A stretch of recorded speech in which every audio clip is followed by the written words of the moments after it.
Yo, yo, yo. I can't walk.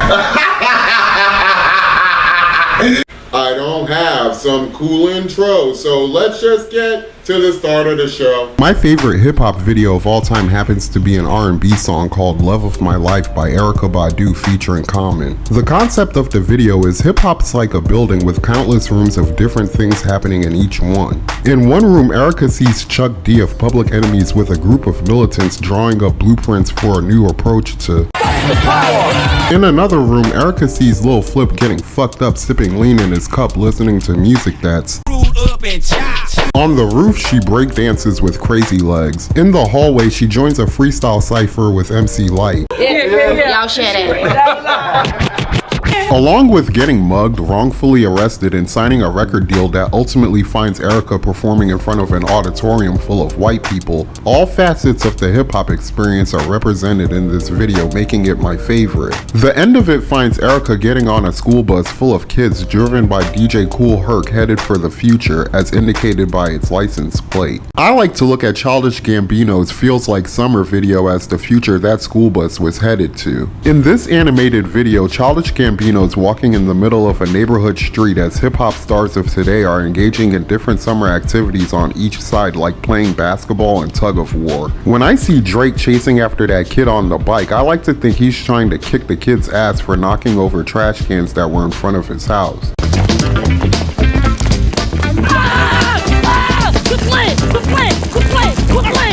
Don't let me get you, boy! Stop, man! Quit playing!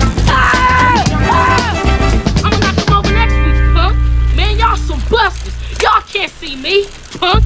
What makes these videos special to me is the community that it displays hip-hop provides. Whether you're a kid or an old head, if you're a fan or an artist, all of our lives have been affected by hip-hop in a positive way. The Love of My Life video represents my generation that laid the foundation for today's youth to expand upon. That expansion came with a new sound and style that I couldn't embrace initially, which had me openly ask hip-hop, "Are you in good hands?"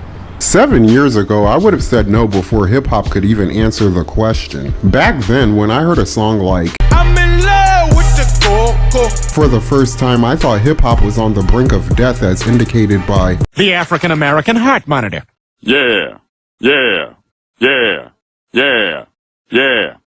Oh, he did. The Feels Like Summer video reminded me of a lesson I learned from the Love of My Life video. Hip-hop has more rooms to fill in that building and more houses for sale in that neighborhood. In those spaces, new beats, rap flows, and subject matter are explored to possibly discover hot new trends. Hip-hop's the most popular genre of music in the world right now, and the youth have to get a lot of credit for that. After witnessing the rise and growth of new MCs of the past decade enter this new one as OGs of the game today, I believe hip-hop is in good hands in 2021. Even the African American Heart Monitor agrees with me. Yeah, yeah, yeah, yeah, yeah.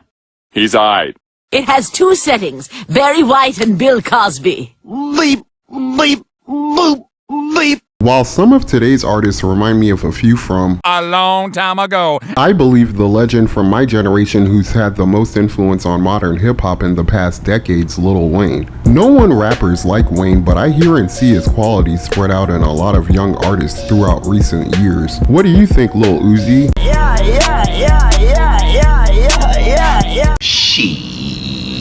I think the king and queen of hip-hop today are two of his babies from Young Money, Drake and Nicki Minaj. Drake changed hip-hop forever by singing his own hooks on songs, keeping a lot of R&B artists off of his solo projects because let's face it, Drake's trying to split that check with the least amount of people possible. Almost everybody uses this formula now, and if the artist's natural voice happens to sound Terrible. they just slap some auto-tune on that shit, turning what would be average songs into hits. For over a decade now, no one else has put out more hits using this method than Drake, so That's why I'm the king around here. For the earlier part of her prolific career, it felt like Nicki Minaj was the only female MC in mainstream hip-hop. Her consistency of dropping hits coupled with no real competition from other women has made her the queen of hip-hop for a very long time. Now that other chicks like Cardi B and Megan Thee Stallion have become stars, some people think it's only a matter of time before Nicki falls off if it hasn't begun to happen already. I'm not a smart man. But Nicki hasn't done things most female celebrities do to make me feel she's fallen off yet. She hasn't done a sex tape. She hasn't been on Love and Hip Hop. When I see Nicki Minaj doing ICDC commercials on BET, that's when I know it's fucking over. There always seems to be two MCs in each decade that sets the standard for lyricism in hip-hop. The 80s had Big Daddy Kane and Rakim. The 90s had Tupac and Biggie. The 2000s had Jay-Z and Nas. The 2010s were no different because they had Kendrick Lamar and J. Cole. Kendrick's my favorite of the two because I enjoy his political and social commentary. When things aren't quite right with the world, it feels like Kendrick makes songs that capture what most of the youth want to say about those situations. In the past, I really liked J. Cole on features and found most of the songs on his albums boring on my first listen and never went back to them. A friend had me revisit his old albums around the time KOD dropped, and I have to admit I like more of his songs now. As a matter of fact, I'm beginning to think I like it a lot. As far as rap flows are concerned, it feels like everybody raps like Future and Migos. Most of the time they rap too fast for me to sing along with their songs, so I don't even bother trying. If I did, I know I would sound like a jackass because I probably would sound like Future's related to Rico Wade of Organized Noise, the production crew behind the beats of legendary rap groups Goody Mob and the motherfucking Outkast. To grow up in the Dungeon family watching and learning firsthand from these god MCs who pride themselves on each having a unique flow, Future created and developed one that changed how people rap around the world from now on, so you know I gotta give him the Denzel Washington stamp of approval. My nigga. However, for all of the hits Future has made over the years, I feel like the greatest song ever made in his rap style was Panda by Designer. I love you back. Panda, panda, panda, panda, panda. I got broads in Atlanta. Twisting Goldwyn and the panda. Personally, I think Panda by Designer is the song that defines the past decade. To just say he spazzed on the track would be an understatement. In parts of that song, Designer sounds like he touched into his inner Rain Man to spit the greatest bars he's gonna drop for the rest of his natural born life. That one song made me believe Designer could actually step to Future and tell him, You ain't the future of shit, bitch. and possibly replace him among hip-hop's royalty. Wrong. Unfortunately, Designer was just a one-hit wonder. Sometimes I think to myself, if he banged a Hall of Fame NBA player's wife, would he still have a rap career right now? Fuck his baby mama trying to sneak this.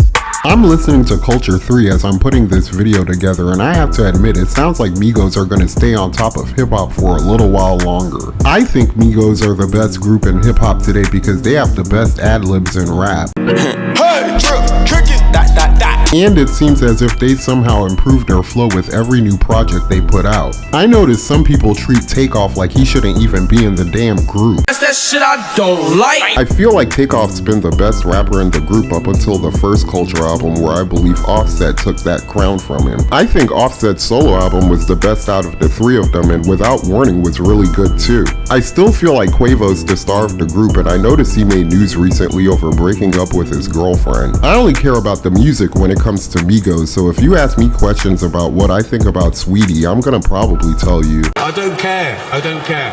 A rapper gets murdered every month now, so I know I shouldn't, but I can't help but to listen to artists who make songs that talk about